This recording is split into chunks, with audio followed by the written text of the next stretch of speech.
성부와 성자와 성령의 이름으로 아멘. 하늘과 땅을 만드시고 사람을 귀하게 지으신 하느님 아버지, 예수 그리스도를 저희에게 보내주시어 하느님을 아버지라 부르게 하시니 찬미 받으소서. 살아있고 힘이 있는 말씀으로 주님께서 친히 저희에게 사랑을 알려주시고 삶의 뜻을 깨우쳐 주시니 감사하나이다. 참으로 좋으신 하느님 아버지, 저희가 성경을 멀리하고 그 가르침을 알면서도 실행하지 못하였으니 성령의 능력으로 저희 영을 새롭게 하시어 성경을 가까이 하며 예수 그리스도와 이웃을 더욱 잘 알게 하여 주소서. 저희 구원을 간절히 바라시는 하느님 아버지, 저희가 성경을 생명의 말씀으로 받아들여 믿고 기도하고 살며 선포하게 하시고 언제나 예수 그리스도를 통하여 성령으로 하나 되어 아버지께 나아가게 하소서. 우리 주 그리스도를 통하여 비나이다. 아멘. 성부와 성자와 성령의 이름으로 아멘. 찬미 예수님, 열린 성경 강좌에 오신 여러분 환영합니다. 이번 시간은 지난 시간에 이어서 레위기 20장의 말씀을 살펴보겠습니다. 먼저 인신공양에 대한 금지 규정이 나옵니다. 제 자식을 몰록에게 바치면, 이 몰록은 그 이방 신이에요. 우상이죠. 그는 사형을 받아야 한다. 그런데 이 표현을 또 다르게도 하고 있어요. 하느님께서 그 사람에게서 얼굴을 돌려서 그를 자기 백성에게서 잘라내겠다. 그러니까 백성에게서 잘려나간다는 말은 곧 죽는다, 사형에 처해진다, 이 말이에요. 그런데 중요한 거는 사실 제가 여기 붉은색으로 표시를 안 해놨는데, 하느님께서 그 사람에게 얼굴을 돌린다. 이 얼굴은 관계의 상징입니다. 현존의 상징이고. 그래서 천사들이 많이 있잖아요, 그죠? 천사의 수가 얼마나 많겠어요? 몇이나 되겠어요, 천사가? 적어도 우리 인간보다 많겠죠. 우리 각자에게 수호 천사가 다 있는데 그거 더하기 특별한 직무를 맡은 천사들이 있으니까 천사들의 이 세계에 서열이 있는데, 최고 서열에 있는 천사들을 성경 히브리 표현으로는 뭐라고 부르고 있는가 하면 얼굴의 천사들이라고 불러요. 뭔 소리냐? 하느님 가장 가까이에서, 하느님 면전에서 하느님의 얼굴을 바라보고 있는 천사들. 이 천사는 몇 명 안 됩니다. 성경에 이제 기록들이 여러 군데 나오는데 또 외경하고 이 숫자가 조금씩 달라요. 어떤 데는 5, 어떤 데는 7 이렇게 나오는데, 어쨌든 뭐 수십억일지 수백일지 억일지 모르는 그 천사들 가운데 한 손가락에 꼽을 수 있는 정도의 천사만이 그 지위에 있다는 이야기잖아요. 그들의 서열이 높은 것은 간단합니다. 하느님과 가장 내밀한 관계를 가지고 있으니까.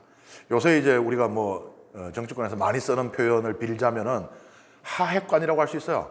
하느님 핵심 관계자.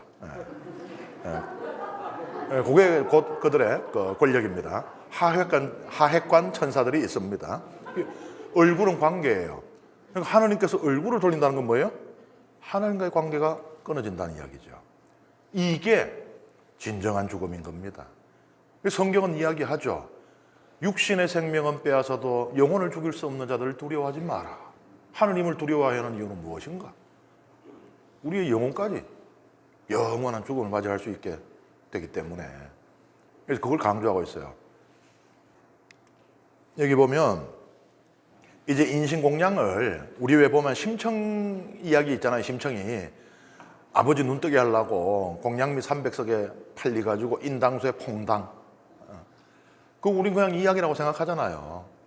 그러니까 이 성경에 기록되는 이런 인신공양도 뭐 그런 일이 정말 있었을까? 실제로 정말 사람이 자기 자식을 죽여서 제물로 바쳤을까? 하는 이런 이제 그 의문, 또 회의를 드러내는 사람들이 많았습니다. 그런데 고고학적인 이 발굴을 통해서 그 증거가 드러났어요. 이 단지죠, 단지. 이 페니키아 유적이거든요. 페니키아라 그러면 이제 이스라엘 땅의 그 서쪽 지중 해변 쪽으로 있는 그 페니키아 지역이거든요. 거기에서 이 발굴이 되었는데 이 단지 안에 뭐가 들어있었는가 하면은 어린 아이들의 뼈가 담겨 있었습니다. 그리고 그것만 하면은 이게 뭐 말하자면 고대식 납골 땅인가? 그렇게 생각할 수도 있잖아요. 그런데 그게 아니고 이 단지 겉에 지금 잘 안 보입니다만은 각각 이 단지에 담긴 그 아이들은 이 신에게 바쳐진 아이들이고 요 단지는 저 신에게 바쳐졌고 그러니까 그 신들에게 이 공양된 그 증거가 여기서 드러났어요. 그러니까 실제로 인신공양이 고대에 행해졌다는 이야기입니다. 인신공양에 대한 형벌, 이게 몰록신이에요, 몰록신.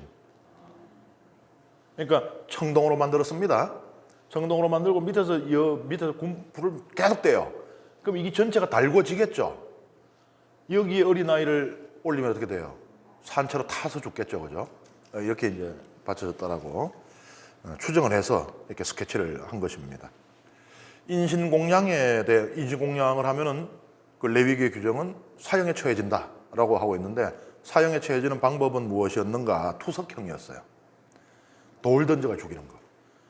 이 투석형은 뭐 어떤 특별한 그 사형 집행인이 있어서 그 사람이 하는 게 아니고 모든 공동체 구성원이 다 하는 겁니다. 전부 돌 한 개씩 들고 모여요. 하나씩 다 던지는 거예요.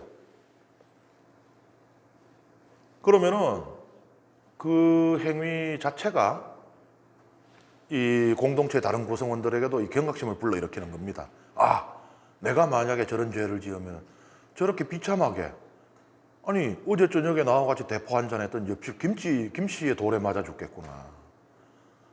오늘 아침에 길 나서면서 반갑게 서로 인사를 건넸던 저 사람한테 내가 맞아 죽겠구나. 경각심을 불러일으키는 그런 그 효과가 있었습니다. 그다음에 그런데 법이라는 게 항상 만인에게 공정하게 집행되지 않는다는 것을 우리는 경험적으로 삶을 통해서 너무 잘 알잖아요. 그래서 만인에게 공평한 법이 아니고 만 명에게만 공평한 법이다.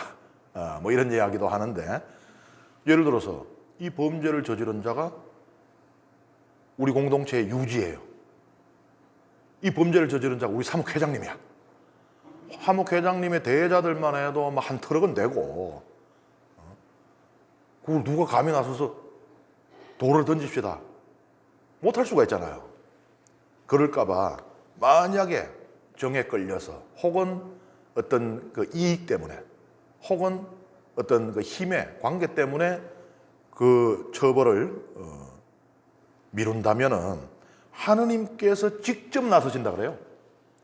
그런 사람을 눈 감아주어 사형에 처하지 않으면 하느님께서 직접 나서서 처형을 하시고 그 다음에 그걸 방조하고 동조한 사람들 그들도 전부 다 죽음으로 벌하시겠다라고 하는 거예요. 그러니까 어떤 경우에라도 이 죄는 처벌하지 않고 놔둘 수가 없을 정도로 큰 죄라는 겁니다. 그 다음에 우상숭배에 대한 죄도 사형이에요. 영매. 이 영매는 이제 그 빙의 되는 사람. 그러니까 사울이 다윗에게 밀리잖아요. 그 얼마나 초조하고 급하니까 사무엘 예언자를 찾는데 사무엘 예언자가 이미 죽고 없었어요. 그래서 영매를 찾아갑니다. 사무엘 예언자의 혼을 초혼을 해달라고. 그 장면이 성경에 기록이 돼 있죠. 이런 역할을 하는 자들이 이제 영매. 이 점쟁이는 이제 뭐 점을 치는 것이죠. 앞날에 대한 점을 치는 것인데 이러한 우상 숭배도 사형으로 처벌받는다. 여기 보면 이제 사무엘의 혼이 사울이고 이 영매, 이 여인 이렇게 무당이 나오고 있습니다. 그 다음에 부모를 욕하는 행위도 사형으로 처한다.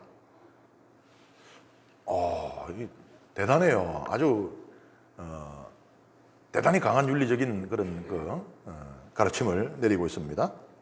이 벌도 신명기 여기는 안 나오지만 신명기 21장 21절에 따르면요, 이 사용 방법도 투석형입니다. 그런데 여기서 이제 욕한다는 게 뭐냐? 이제 강의 들으시면서도 뜨끔뜨끔하고 막 그럴 수도 있어요. 이 욕한다는 게 뭐냐? 이것을 해석하는 것은 뭐 한 가지가 아니에요. 부모를 멸시하는 것을 의미한다. 그러니까 부모님이 못 배웠다고, 부모님이 돈이 없다고 멸시하는 것을 의미한다라고 해석하기도 하고, 좀 더 이제 적극적으로는 이방 신의 이름으로 저주하는 것을 가리킨다라고 보기도 해요. 그러니까 뭐 아버지한테 혼났어요. 화가 많이 났어. 그래서 바알 신의 이름으로 아버지를 저주합니다. 뭐 이런 것을 이제 의미한다고 보기도 합니다. 어쨌든 이것은 사형에 처해지는 중죄이고, 그리고 잠언은요 훨씬 강하게 이야기를 합니다. 잠언 30장 17절은 아버지를 비웃고 어머니에게 순종하기를 하찮게 여기는 눈은 개울의 까마귀들이 쪼아내고 독수리 새끼들이 쪼아먹는다. 끔찍하죠. 시신조차 온전히 보존하지 못하리라. 그러니까는 이 부모에게 불경한 죄, 불효의 죄가 얼마나 크게 여기서는 여겨지고 있는지. 사실 10계명도 그렇죠. 우리가 10개의 계명 중에 3개는 하느님께 대한 계명, 7개는 사람에 대한 계명으로 보는데요. 사람에 대한 계명 가운데 첫 번째 나오는 게 뭐예요? 부모에게 효도하라가 제4계명이에요. 우리 생각하면은 살인하지 마라가 제4계명일 것 같은데 그건 5계명이에요. 밀려요. 부모에 대한 효도. 이것이 훨씬 중요합니다. 그 다음에 간통죄에 대한 벌도 사형입니다. 그리고 근친상간에 대한 죄도 사형이 집행이 되게 규정하고 있습니다. 그 다음에 동성애에 대한 처벌도 사형입니다. 그러니까 여기는 아주 중죄들만 지금 언급이 되고 있는 것이에요. 그런데 오늘날 이제 이것을 이야기하는 것은 좀 신중할 필요가 있어요. 최근의 사회 상황을 반영하듯이 성경에 보면 동성애에 대한 구절들이라고 우리가 알고 있는 구절들이 적잖게 나와요. 그런데 과연 그게 정말로 동성애에 관한 말씀인가? 라는 그런 의문을 제기하는 신학자들이 많습니다. 그리고 또 여기서 사형받을 죄라는 동성애가 가리키는 것은 정확하게 무엇인가? 이런 논쟁도 있어요. 예를 들어서 동성애를 영어로 소돔이라 그러거든요. 소돔이라는 동네. 예. 소돔에서 그 아브라함의 조카 롯이 있을 때 그 롯에게 찾아온 손님들을 이 소돔 사람들이 끌어내려고 합니다. 남자를 끌어내려고 해요. 우리가 재미를 좀 봐야 되겠다. 이 성적인 의미로 해석이 될 수 있는 거죠. 이런 경우에만 적용될 수 있다고 해석하는 학자들이 있어요. 그러니까 그냥 남자와 남자 이게 문제가 아니고 권력을 이용해서 또 다수의 그 수를 이용해서 소수를 핍박해서 동성의 성을 착취하는 행위에 죽을 죄다 라고 이렇게 아주 좁게 해석하는 학자들이 있습니다. 그 이외에 뭐 한 남자와 한 남자든 한 여자와 한 여자든 자기들이 마음이 끌리고 좋아서 그러는 것은 여기에 해당되지 않는다라고 해석하는 학자들도 있어요. 뭐 아마 다수의 우리 교우들은 동의하기 어렵겠죠. 하지만 뭐 그런 이제 오늘날 사회적인 흐름 때문에 그런 해석들도 가능하다는 것이에요. 그리고 또 어떤 사람들은 사실 따지고 보면 우리가 이제 동성애에 대한 구절들은 굉장히 강렬하기 때문에 눈에 쏙쏙 들어오는데 성경 전체의 분량에 비추어 볼 때는 동성애에 관한 가르침은 사실 얼마 되지 않는다. 그리고 그 규정 가운데 대부분이 레위기에 들어있다는 거예요. 무슨 집회서에 들어있거나 무슨 복음에 들어있거나 이런 게 아니고 동성애에 관한 금지 규정이 거의 레위기에서 발견되고 있다. 이것은 뭐냐? 이것을 윤리적인 문제로 접근하는 것이 아니고 제의적인 문제로 바라보고 있다라는 해석을 하기도 합니다. 그 왜냐? 이 고대 근동에서 신들 중에 양성을 가진 신들이 있었어요. 남성과 여성을 다 가진. 그러니까 이 상체는 이제 그 가슴이 있고 하체에는 남자의 생식기가 있는 이런 신들. 그런 신들이 있거든요. 그 신들에게, 그러니까 신전 매촌이라고 제가 말씀드린 적이 있죠. 그죠? 창세기 하면서 유다와 타마르 이야기할 때. 그러니까 신들에게 제사를 바치는데 제사 바치는 그 양식 중에 하나였던 거예요. 소도 잡고 양도 잡지만 그 신전에서 교합을 가짐으로써 이 신들의 결합을 드러내고 또 다산과 또 이 풍년을 기원하는 그런 제의적인 행위였고, 그래서 그냥 매춘이 아니고 신전 매춘이라고 이제 이렇게 부르는 성소 매춘 뭐 이렇게 부를 수 있는 그런 것들이 이루어졌다 그랬잖아요. 그러니까 이제 남자신이 있고 여자신이 있으면 남자와 여자가 그 신전에서 그 관계를 가졌겠죠. 그런데 이게 동성신이면은 그 남자 둘이 이렇게 하게 되는 거예요. 그러니까 그러한 이방의 그 제의적인 관습을 금하는, 그러니까 하나님의 백성은 그러한 이방인들의 우상에 관련된 풍습을 따라서는 안 된다라는 금지 규정으로 해석을 하는 학자도 있습니다. 이렇게까지 이제 하면 참 머리가 아파요, 그죠? 그런데 이렇게 하는 이유는 우리 교황님께서도 말씀하시지만은 이 동성애가 그 자체가 죄라고 보기는 어렵다. 그들은 자기들이 선택한 것이라고 보기 어려워요. 그런데 그냥 죄인이 되는 거. 옛날에 그런 거 있잖아요. 병 걸리는 거, 내가 걸리고 싶어야 걸리는 거 아닙니다.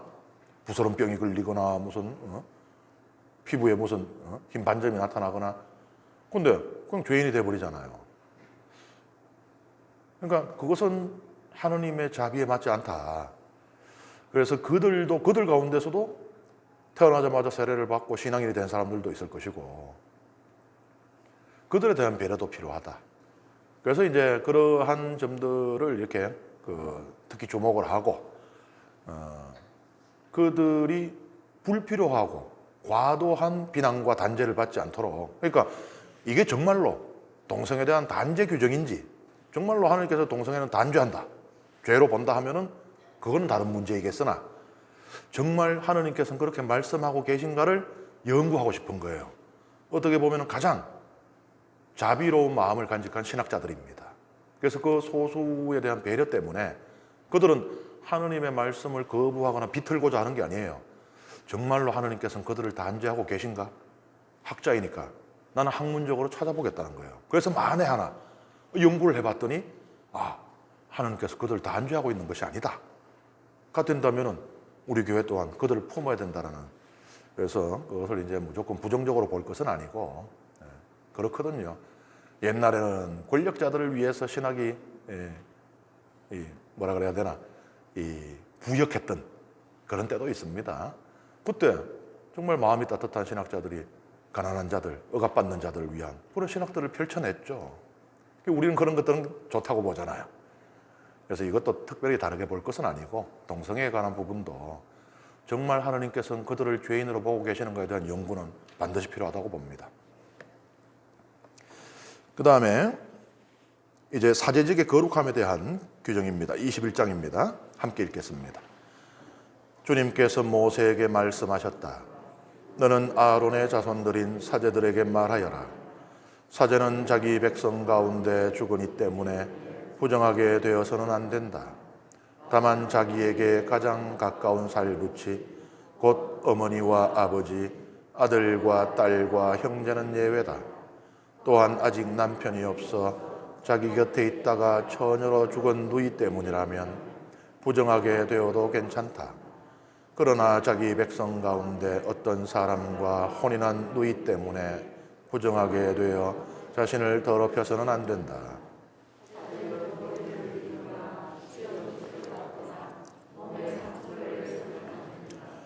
그들은 자기들의 하나님에게 거룩한 사람이 되어야 하고 자기들의 하나님 이름을 더럽혀서는 안 된다. 그들은 주님에게 화제물을 자기들의 하느님에게 양식을 바치는 사람들이다. 그들은 거룩해야 한다.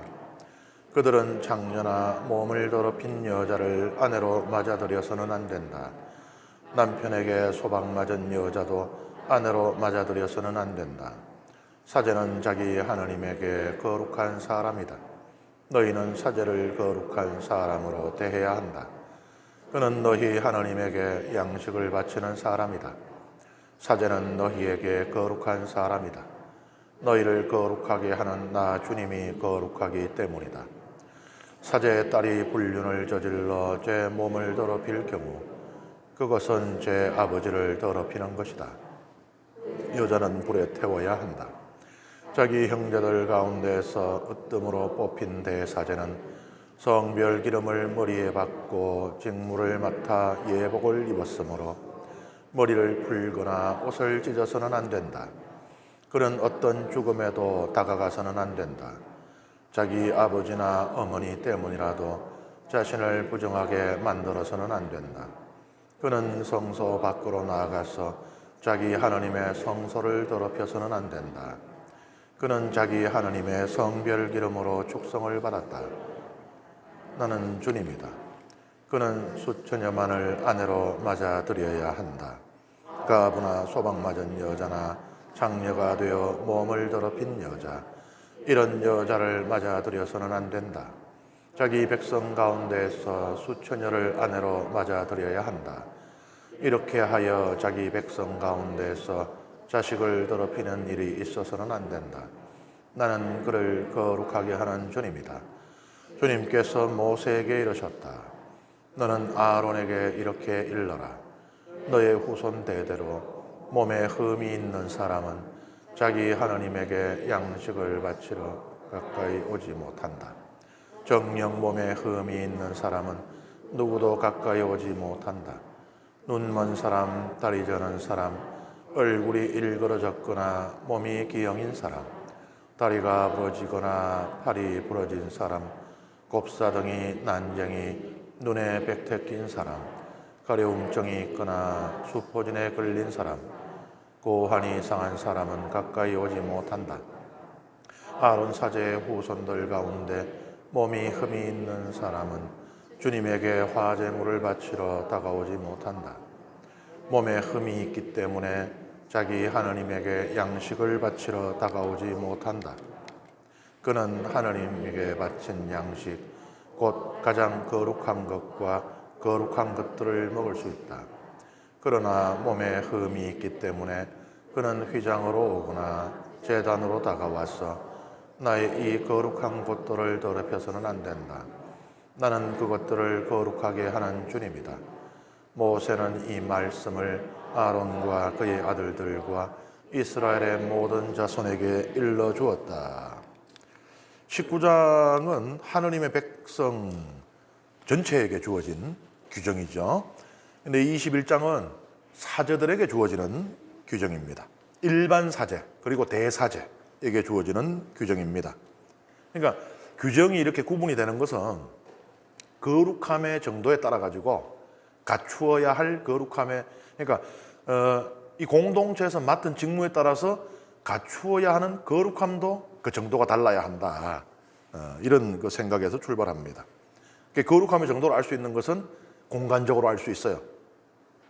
그러니까 예루살렘 성전을 예로 들면은 이방인의 뜰 혹은 여인의 뜰이 있고, 그 다음에 이스라엘 그 남자들이 들어갈 수 있는 뜰이 있고, 그 다음에 그 위에 제사를 바치는 공간이 있고, 성소가 있고, 지성소가 있잖아요. 그러니까 내가 어느 공간까지 나아갈 수 있느냐가 곧 나의 거룩함의 그런 그 척도가 될 수 있는 것입니다.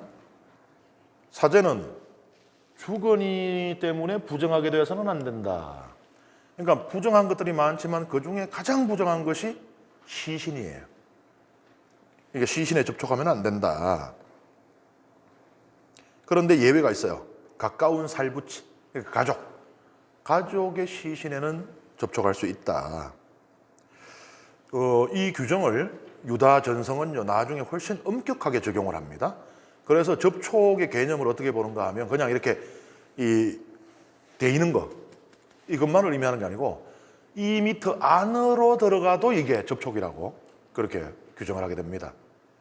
그러니 이제 예수님의 그 착한 사마리아 사람의 비유해 보면은 빙 둘러가잖아요. 사제와 레위가 빙 둘러가잖아요. 2m 안에 가면 안 되거든요, 이게. 네.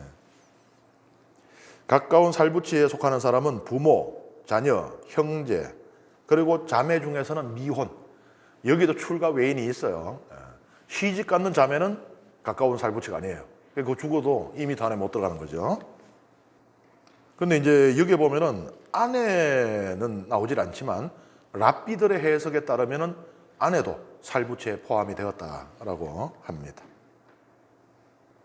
이것이 그러면은 뭐 가까운 살부치에 접촉하는 것은 부정해서 면제가 되느냐? 그게 아니에요. 가까운 살부치라도 시신은 부정하기 때문에 접촉하면 부정해집니다. 하지만 그 부정을 감수하고라도 사제도 사람이니까 그 피부치 자식이나 또는 부모나 그 피부치의 애도를 굳이 가로막지는 않겠다는 겁니다. 그 부정해지면 이제 부정을 씻으면 되거든요. 그 부정한 동안에는 이 성소에서의 그 직무를 수행을 못 하겠죠. 격리돼야 되겠죠. 그런데 그렇더라도 하나님께서 그것은 허용해 주겠다라는 말씀인 것입니다. 그 다음에 사제는 가나안 민족들의 애도 예식을 따르면 안 돼요. 뭐 머리 밀고 소형 끝을 깎고 몸에 상처내고 말씀드렸어요. 이방의 애도 예식이라고 그랬어요. 사제는 이방인들의 풍습을 따라서는 안 된다.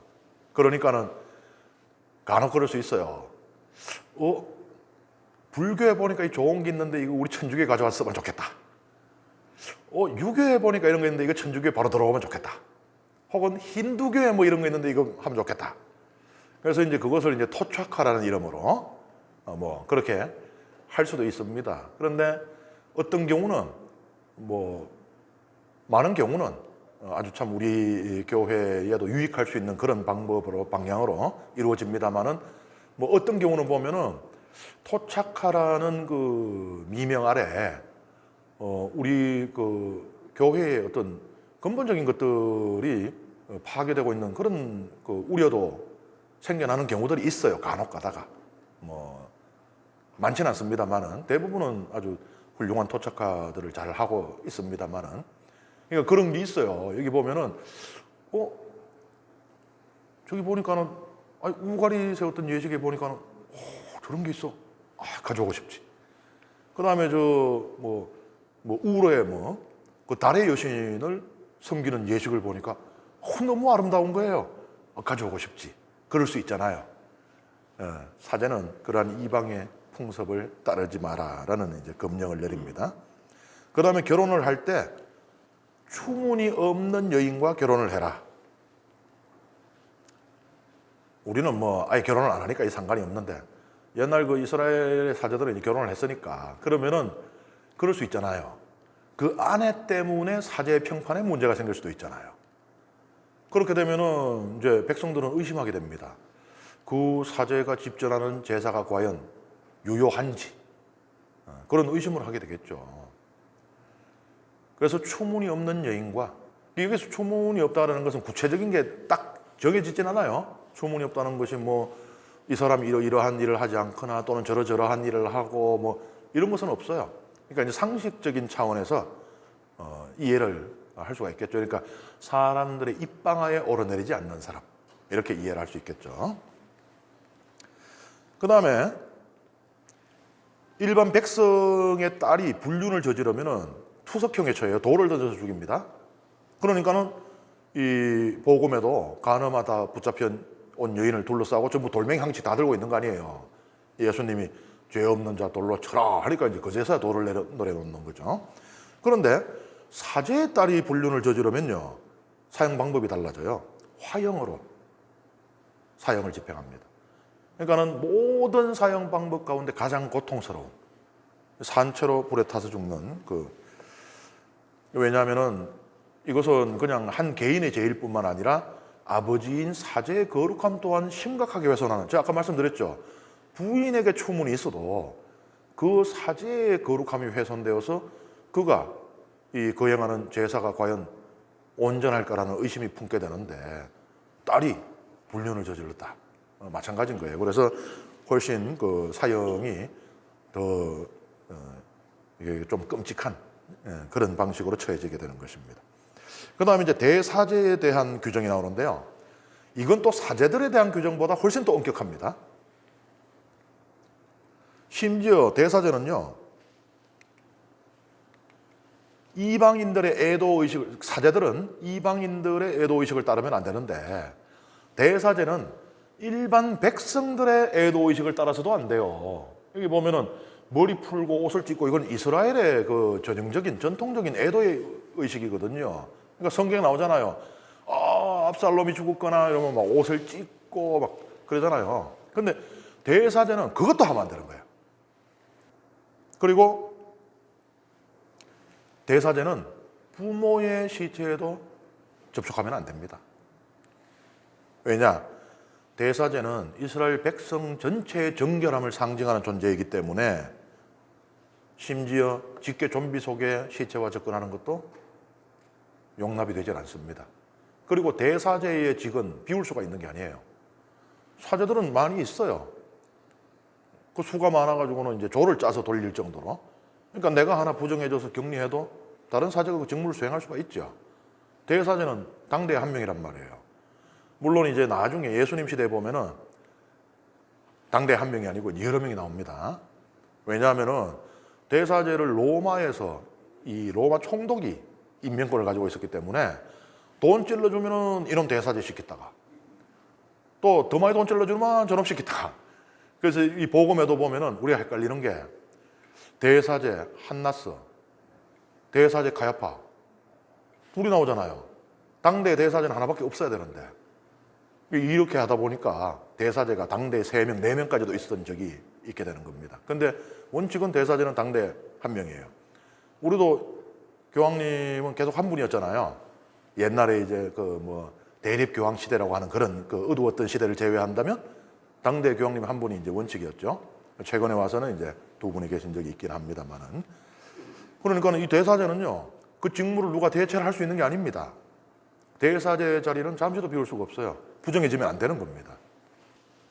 여기 보면은 직무를 맡아 예복을 입었으므로 그는 성소 밖으로 나가서 자기 하나님의 성소를 더럽혀서는 안 된다. 이게 그러니까 부정해져 가지고 대사제가 성소에서의 직무를 못 보게 되어서는 안 된다는 이야기입니다. 그 다음에 일반 사제는요, 혼인을 할 때 꼭 처녀가 아니어도 됩니다. 추문이 없으면 과부하고도 결혼할 수 있어요. 그런데 대사제는 순결한 처녀하고만 결혼을 해야 됩니다. 수처녀만을 아내로 맞아들여야 한다. 규정이 되어 있죠. 이건 왜 그러냐? 대사제는 가문으로 이어졌어요. 예수님 시대는 막 엉망진창이 됐습니다만은 아론의 가문. 우리가 신약 시대의 사제들을 사두가이파라 그러죠. 바리사이파하고 이렇게 대척점에 서 있는 그 세력을 일컬을 때 사독의 후손, 사독 가문에서만 대사제가 나왔어요. 아브라함 쭉, 그다음에 사독 쭉 이렇게. 그래서 이제 예수님의 족보 안에도 들어오는 거예요. 예수님의 족보에도 보면은 이 마테오복음, 루카복음이 족보 2개 있잖아요. 하나는 왕가 중심의 족보고 다른 하나는 사제 중심의 족보입니다. 그러니까 예수님은 왕이요 사제잖아요. 왕의 피도 이어받았고 사제 피도 이어받은 분이에요. 이게 가능한 게 사제가 그 가문에서만 나니까 족보를 만들 수가 있는 거예요. 근데 뭐 오늘은 김 씨가 뭐 사제 대사제하고 내일은 박 씨가 하고 그랬으면 이게 안 되죠 이거. 그 혈통의 순수성. 과부하고 내가 결혼을 한다? 그런데 과부가 임신을 하고 있을 수가 있잖아요. 사별한 전 남편의 아이를. 그럴 수도 있잖아요. 그럼 피가 섞여버리는 거예요 이게. 이것 때문에 이제 대사제는 처녀하고만 결혼을 해라. 그러니까 아론의 피가 계속 이어져 나가야 된다는 그 이유입니다. 그 다음에 이제 밑에 나오는 이제 규정들은 대사제, 사제 모두에게 공통으로 적용되는 것입니다. 장애가 있으면 안 된다, 사제는. 그러니까 사고로 인한 장애든지 아니면 선천적으로 타고난 장애든지 어떤 장애도 있으면 안 된다. 병으로 외모가 훼손되어도 안 된다. 12가지 유형이 예로 나오고 있습니다. 그러니까 요것만이 아니고 12은 상징적인 수예요. 12지파, 12사도. 전체를 의미하는, 충만함을 의미하는 상징적인 수예요. 그러니까 요것만 아니면 된다가 아니고 여기에 기록되지 않았어도 사람들이 눈이 자꾸 가는 경우가 있잖아요. 저 사람 한 손이 조막손이네. 뭐 예를 들면 그런 거 있잖아요. 그런 경우는 안 된다 이거예요. 우리 교회 전통에서도 그랬었습니다. 그래서 신학교 들어갈 때 다 신체 검사를 했어요. 저는 처음에 신학교 들어갈 때 내가 군대 가는 것도 아닌데 뭐 신체 검사를 하고 검사 그걸 갖고 오래요. 다 이런 이유들 때문입니다. 근데 지금은 안 그렇습니다. 지금은 장애가 있어도 사제직 수행하는데 결정적인 걸림돌이 되지 않는다. 그래서 장애가 있는 신부님들도 훌륭하게 잘 사목을 잘하고 계세요. 그런데 그렇다고 해서 이게 뭐 이런 이제 장애가 있다고 해서 이게 뭐 부정하다거나 또는 뭐 저주를 받았다거나 죄인이다 이런 얘기는 아니에요. 그래서 사제 가문에 장애인이 있을 수 있잖아요, 그죠? 아론의 그 집안에 이들은 사제로서의 직무를 수행하지 못할 뿐이지 사제 몫으로 돌아오는 거룩한 음식 그것도 같이 나눠 먹고요. 생계를 유지할 수가 있었어요. 그러니까 다만 재단에 봉사를 할 수 없었다는 것이 뭐 격리되거나 뭐 추방되거나 뭐 그런 게 아니고 여전히 사제 가문의 구성원으로서 존재를 했어요. 예, 오늘 강의는 여기서 마치고자 하는데 혹시 질문 하세요. 예.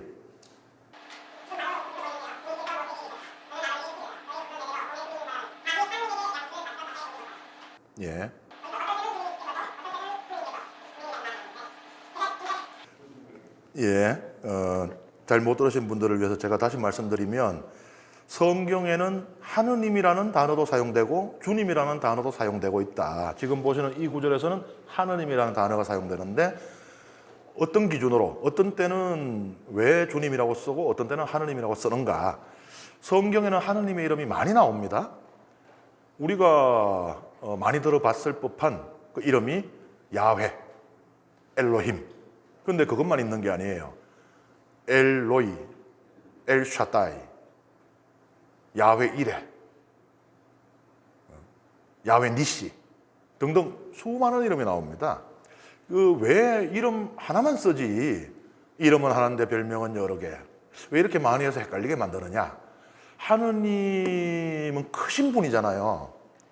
코끼리를 생각하면은 코끼리 다리, 코끼리 코, 코끼리 귀 한 번에 다 만질 수가 없습니다. 한 번에 요거 만질 수 있고 저거 만질 수 있어요. 그것이 다 합쳐지면 코끼리가 되겠죠.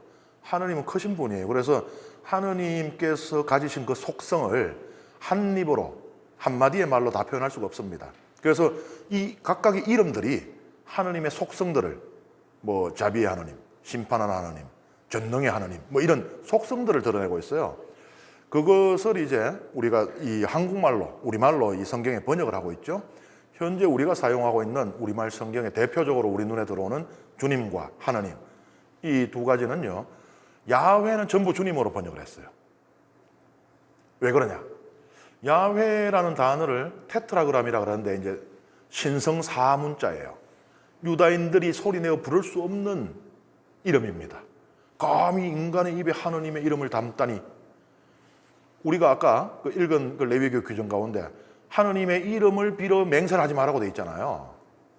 그래서 이제 나중에 예수님 시대는 꼼수들이 나오잖아요. 하느님 이름만 안 쓰면 된다. 그래서 하늘을 두고 맹세하노니, 땅을 두고 맹세하노니, 예루살렘을 두고 맹세하노니, 내 머리를 두고 맹세하노니 요 꼼수를 쓰죠.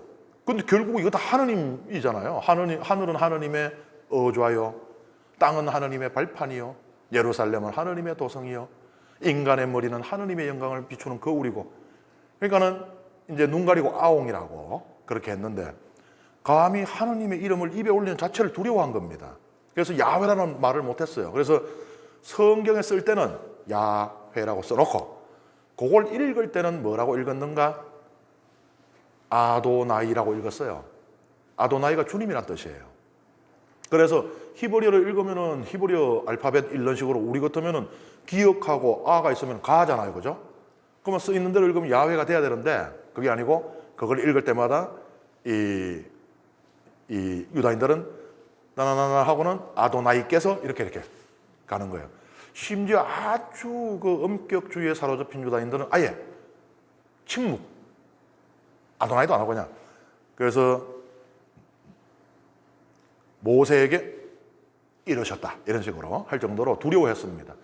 그래서 이 아도나이가 곧 야훼가 된 거예요. 아도나이를 번역하면 주님이거든요.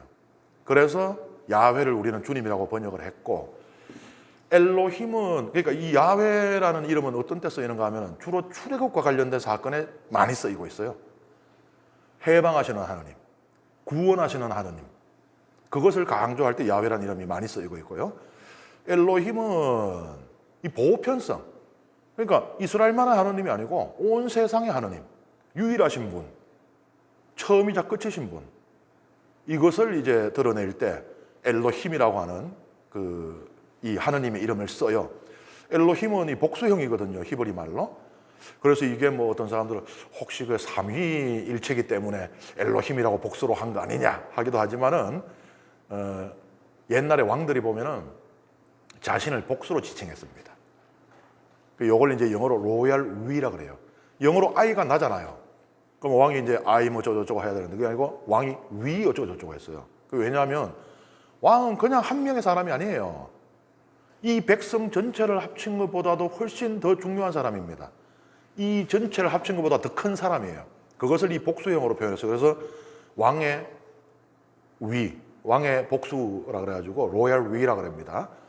이제 엘로힘을 이제 그렇게 이해를 할 수가 있어요. 그래서 복수가 아니고 그 안에 뭐 신이 여러 신이 같이 있다, 뭐 공동 통치 이런 게 아니고 그러한 무엇보다도 크신 분, 무엇과도 비교할 수 없는 그 유일한 분, 그것을 드러내는 거예요.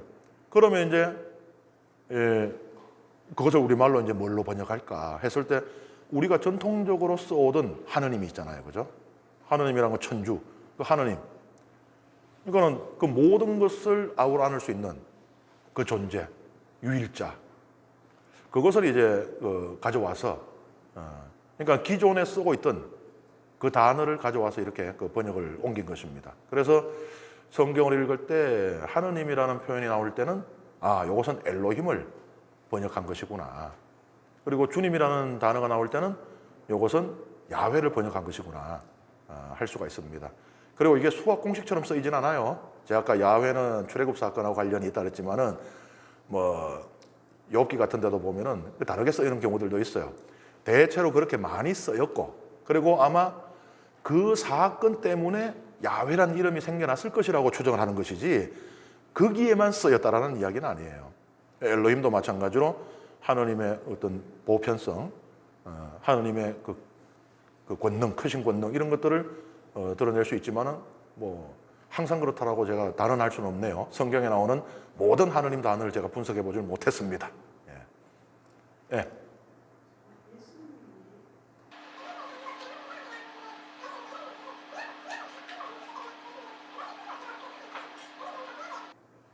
예, 일단 예수님, 그러니까 질문은 그 예수님의 신약에서의 그 구약 성경 해석은 어디에서 사람들이 들으면은 전부 놀라워하였다라고 하는 그 성경 해석은 도대체 어디에서 오는가라는 것에 대한 질문인데요. 예수님은 말하자면 제도권 교육을 받은 것으로는 보이지 않아요. 바오로 사도는 그러죠. 나는 그 당대의 대랍비 가말리엘의 제자였다. 하지만 예수님께서는 바리사이들의 아주 소수를 제외하면 나머지하고는 아주 척을 지고 있는 사이였잖아요. 그러니까 그러한 어떤 제도적인 율법 교육, 성경 공부죠. 혜택을 받은 것으로 보이지는 않습니다. 잘. 타고났다고 볼 수 있겠죠. 생내적이다. 하나님의 아들이시니까. 그러니까 어린 나이에 제도권 교육을 받는다 하더라도 그 교육이 아직 성숙하지 않았을 때 성전에서 율사들하고 논쟁을 하실 정도였다라고 성경은 기록을 하고 있어요. 타고난 하느님의 눈을 갖고 있었다라고 볼 수 있는데 공부도 하신 것 같아요. 성경이 기록하기를 예수는 점점 몸이 자라고 지혜가 커져갔다라고 이야기를 합니다. 애초부터 완성된 지혜를 가지고 난 다 알고 있지 이게 아니고, 그러니까 예수님 공부도 하신 것 같아요.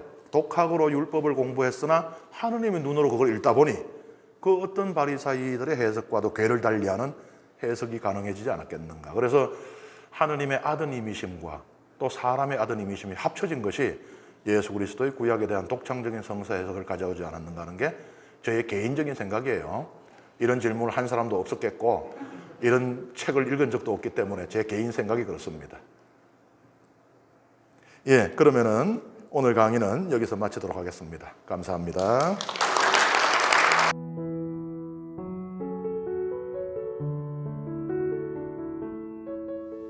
성부와 성자와 성령의 이름으로 아멘.